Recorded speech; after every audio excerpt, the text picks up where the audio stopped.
Frederick by Leo Lionni.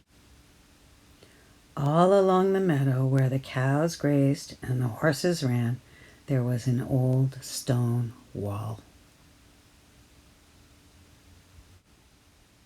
In that wall, not far from the barn and the granary, a chatty family of field mice had their home.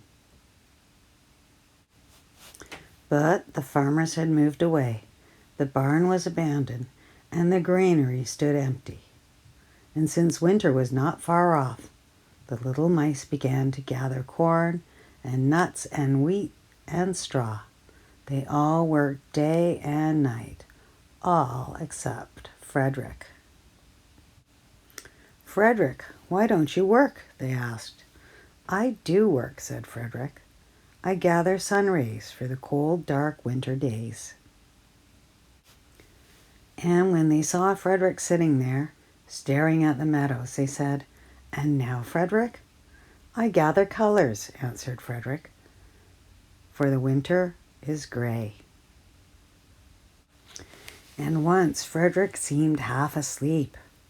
"Are you dreaming, Frederick?" they asked reproachfully. But Frederick said, "Oh no, I am gathering words, for the winter days are long and many, and we'll run out of things to say." The winter days came, and when the first snow fell, the 5 little field mice took to their hideout in the stones. In the beginning, there was lots to eat, and the mice told stories of foolish foxes and silly cats. They were a happy family. But little by little, they had nibbled up most of the nuts and berries. The straw was gone, and the corn was only a memory. It was cold in the wall, and no one felt like chatting. Then they remembered what Frederick had said about the sun rays and colors and words. "What about your supplies, Frederick?" they asked. "Close your eyes," said Frederick as he climbed on a big stone. "Now I send you the rays of the sun. Do you feel their golden glow?" And as Frederick spoke of the sun, all 4 little mice began to feel warmer. Was it Frederick's voice? Was it magic? "And how about the colors, Frederick?" they asked anxiously. "Close your eyes again," Frederick said. And when he told them of the blue periwinkles and the red poppies and the yellow wheat and the green leaves of the berry bush, they saw the colors as clearly as if they had been painted in their minds.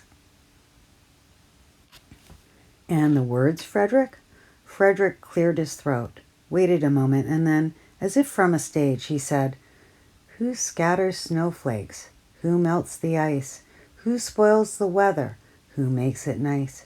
Who grows the 4-leaf clovers in June? Who dims the daylight? Who lights the moon? 4 little field mice who live in the sky, 4 little field mice like you and I. One is the spring mouse who turns on the showers. Then comes the summer who plants in the flowers. The fall mouse is next with walnuts and wheat. And winter is last with little cold feet. Aren't we lucky? The seasons are 4. Think of the year with 1 less or 1 more." And when Frederick was finished, they applauded. "But Frederick," they said, "you're a poet." Frederick blushed, took a bow, and said shyly, "And I know it."